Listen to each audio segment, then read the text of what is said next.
Hello friends, स्वागत है आपका रैपिड सक्सेस पॉइंट पे। आज हम आपके लिए लेके आए हैं दर्शन शास्त्र के अंतर्गत प्रकृतिवाद। ठीक है, तो जो मित्र शिक्षा शास्त्र से तैयारी करने वाले हैं, असिस्टेंट प्रोफेसर के लिए, पीजीटी के लिए, यूजीसी नेट के लिए, सहायक प्रवक्ता के लिए, या फिर कह सकते हैं सीटेट, बीएड और एमएड के जो भी छात्र हैं और वो एजुकेशन से तैयारी कर रहे हैं, वो सभी इस वीडियो को से लाभान्वित हो सकते हैं। तो जो मित्र पहली बार चैनल पर विजिट कर रहे हैं, उनसे ये आग्रह है, ये अनुरोध है कि वो चैनल को सब्सक्राइब कर दें, बेल आइकन भी प्रेस कर दें, जिससे आने वाले सभी वीडियोज़ की नोटिफिकेशन आपको मिलती रहे। ठीक है, चलिए पढ़ना शुरू करते हैं कि इस वीडियो में क्या बताया गया है, किस संबंध में चर्चा की गई है। तो चलिए देख लेते हैं क्या है प्रकृतिवाद के संबंध में, क्या जानकारी इस वीडियो में शेयर की गई है। तो प्रकृतिवाद का विकास 15वीं शताब्दी में प्रकृतिवाद का विकास 15वीं शताब्दी में ही काम्टे, बेकन, हॉब्स, डार्विन और लैमार्क जैसे विचारकों के प्रयासों से प्रारंभ हो चुका था। रूसो ने अपने विचारों में राज्य की कटु आलोचना की थी। देखिए, कोई भी व्यक्ति हो जो किसी की आलोचना कर रहा होता है, या तो वो उसका प्रताड़ित होता है, या फिर उसकी वजह ज़रूर कोई ना कोई वजह होती, या तो वह महान दार्शनिक विचारक होगा, या फिर वो उस चीज़ से प्रताड़ित होगा। तो रूसों के संबंध में यही कहा जाता है कि ये राज्य से प्रताड़ित थे। मतलब राज्य के नियमों से प्रताड़ित थे।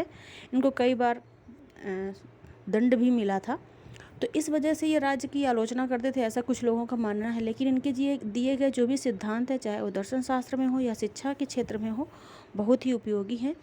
तो इनका कहना है कि जो राज्य है वो क्या करता है, मनुष्य को अपने नियमों में बांधने की कोशिश करता है, जबकि मनुष्य की जो प्रकृति है वो कैसी है, स्वतंत्र है। ठीक है, तो रूसो यहाँ कहते हैं कि जो राज्य है वो सामान्यतः मनुष्य को नियमों में बांधता है, जंजीरों में जकड़ने की कोशिश करता है, जबकि मनुष्य स्वतंत्र पैदा हुआ है। ठीक, तो यहाँ पर अगर हम देखें कि प्रकृतिवाद का विकास कब से हुआ है, तो प्रकृतिवाद का विकास हुआ है 15वीं शताब्दी से। और इसके संदर्भ में जो भी हमारे महान दार्शनिक हुए हैं वो कौन कौन से थे, हॉब्स, लॉक और रूसो। ठीक है, हॉब्स हैं, लॉक हैं, काम्टे हैं, और हमारे डार्विन है, लैमार्क हैं, ये सभी। ठीक, ये सभी क्या हैं, वे प्राकृतिक या कह सकते हैं प्रकृतिवादी विचारक हैं। रूसो को सबसे ज़्यादा महत्वपूर्ण स्थान प्रकृतिवाद में मिला हुआ है, क्योंकि इन्होंने बहुत ही अच्छी शिक्षण विधियाँ दी हैं हमारे प्रकृतिवाद के अंतर्गत। लेकिन यहाँ पर हम जो वीडियो में जो भी चीज़ें पढ़ रहे हैं वो दर्शन के अकॉर्डिंग है, शिक्षा के क्षेत्र से अभी इसका कोई लेना देना नहीं है। प्रकृतिवाद से जुड़ा हुआ जो शिक्षा शास्त्र का जो वीडियो होगा, ठीक है, प्रकृतिवाद और शिक्षा, वो भी हम आपके साथ शेयर करेंगे। लेकिन उसके पहले हमें इसका भावार्थ समझना बहुत आवश्यक है। इसका जो उद्देश्य है, इस दर्शन का जो उद्देश्य है उसको जान लेंगे तो हमारे जो भी शैक्षिक उद्देश्य हैं, जो शिक्षा का जो उद्देश्य है, वो हमें उस वीडियो के माध्यम से समझने में आसानी होगी। तो यहाँ पर ये क्या बताया गया है कि जो प्रकृतिवाद है वो 15वीं शताब्दी में प्रारंभ हुआ, और इसका जो विचारधारा के जो प्रस्फुटन है, विचारधारा के जो विचारोपण है, वो काम्टे, बेकन, हॉब्स, डार्विन और लैमार्क जैसे विचारकों के जो विचारधाराएं थी उनमें हमको देखने को मिलता है।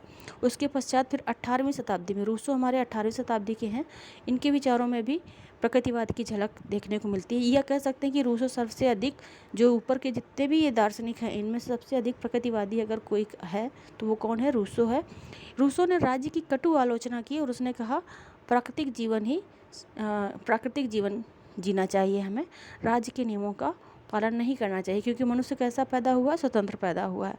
तो रूसो के पश्चात Herbert Spencer, Huxley, Bernard Shaw और सैमुअल बटलर ने भी प्रकृतिवाद के विकास में योगदान दिया। तो अगर बात करें कि प्रकृतिवाद की विकास की भी जो धारा है वो कब से प्रारंभ होती है, तो 15वीं शताब्दी के पूर्व भी इसके कुछ हमें छोटे मोटे उदाहरण देखने को मिलते हैं। विचारकों के, जो हमारे विचारक थे, दार्शनिक थे, उनके विचारों में कहीं ना कहीं इसका बीजारोपण हम देखते हैं। लेकिन ये 15वीं शताब्दी से इसका उभार हम देखते हैं कि ये काम्टे, बेकन और हॉब्स, डार्विन, लैमार्क ने अपने वैज्ञानिक जो विचारधाराएं थी उनमें इनका खूब प्रचार प्रसार किया। उसके पश्चात धीरे धीरे इसका विकास होता गया और रूसो ने आके इसको बिल्कुल सही और सटीक ढंग से प्रस्तुत करने का प्रयास किया। रूसो के पश्चात Herbert Spencer, Huxley, Bernard Shaw और सैमुअल ने भी इसके विकास में योगदान दिया, और इन्होंने जो भी विज्ञान और प्रकृति पर आधारित जो भी चीज़ें थी, जो यथार्थ पर आधारित थी, जो ज्ञानेंद्रियों पर आधारित थी, उन पे शिक्षा सिद्धांतों का विकास किया। ठीक है, तो ये हो गया हमारा प्रकृतिवाद का विकास कैसे हुआ और कौन कौन से विचारवादी या कौन कौन से दार्शनिक हैं जिन्होंने इसके विकास में योगदान दिया। ये जानकारी हमको यहाँ पे मिली। अब देख लेते हैं कि जो प्रकृतिवाद है उसकी तत्व मीमांसा क्या कहती है। तो जो प्रकृतिवाद की तत्व मीमांसा है, तो इसके संदर्भ में कई विचारधाराएं प्रचलित हैं, जैसे कि परमाणुवाद। ठीक है, तो परमाणुवादी विचारधारा को हम शक्तिवादी विचारधारा या भौतिकवादी विचारधारा के नाम से भी जानते हैं। ठीक है, और इस विचारधारा के जो मानने वाले हैं उनका कहना है कि इस ब्रह्मांड, इस संसार का निर्माण, इस सृष्टि का निर्माण कैसे हुआ है? परमाणुओं के आपस में संयोजन से। ठीक है, परमाणुओं के क्रिया प्रतिक्रिया का परिणाम ही ये विश्व है। ठीक है, ऐसा मानना है। जो यंत्रवादी विचारक हैं उनका कहना है कि संसार में जितनी भी घटनाएं घट रही हैं, जो कुछ भी हो रहा है, ये सब एक यंत्र, जैसे एक यंत्र कार्य करता है, जैसे कोई एक मशीन कार्य करती है, उसी प्रकार से इस संसार में भी सारी क्रियाएं होती रहती हैं। और मनुष्य भी जो भी कार्य करता है वो यंत्रवत करता है।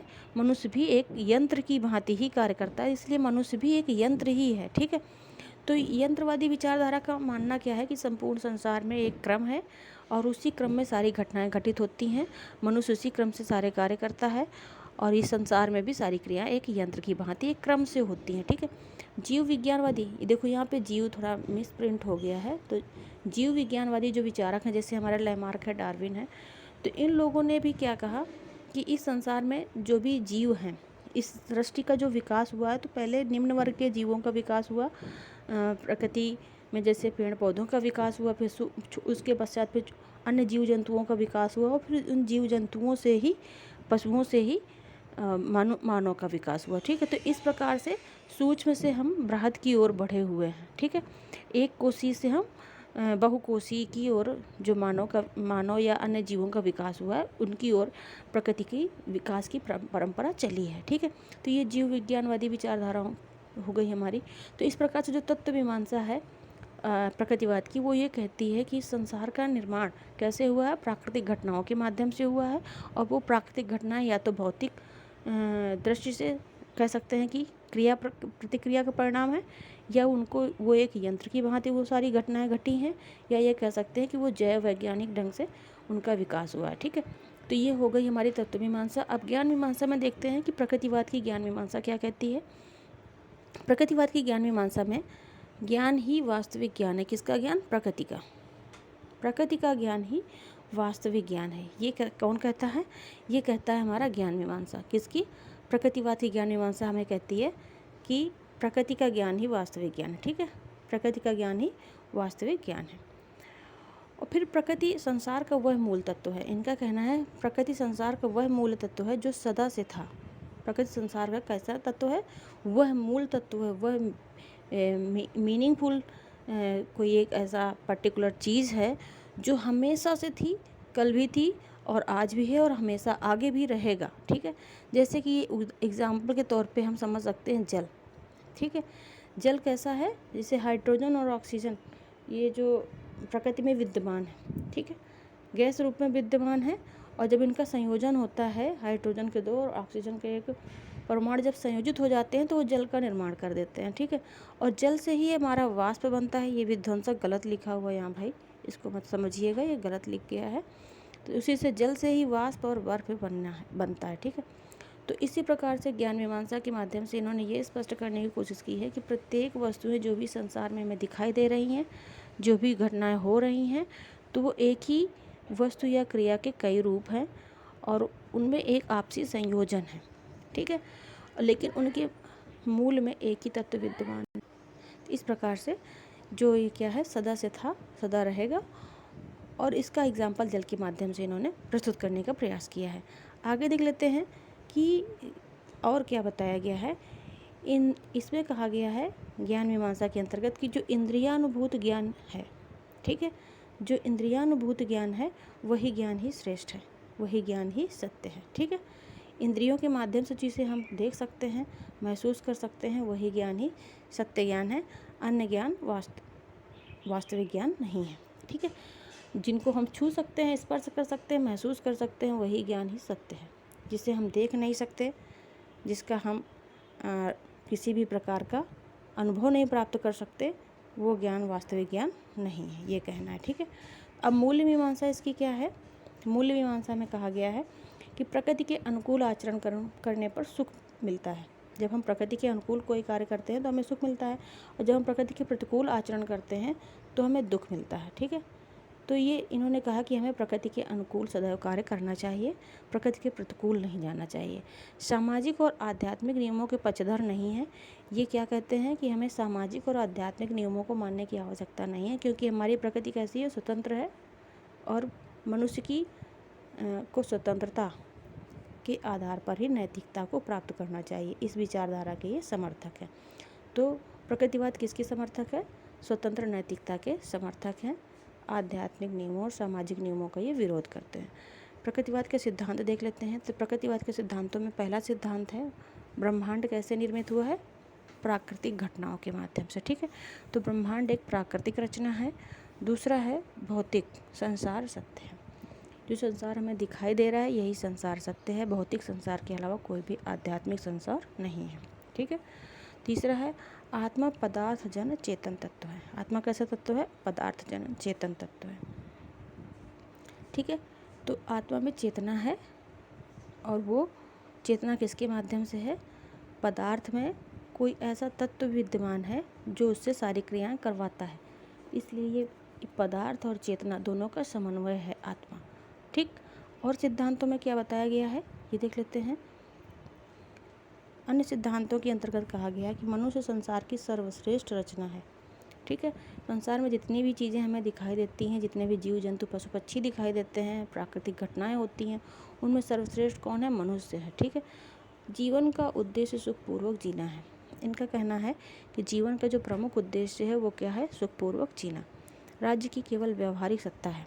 ठीक है, आध्यात्मिक सत्ता नहीं है।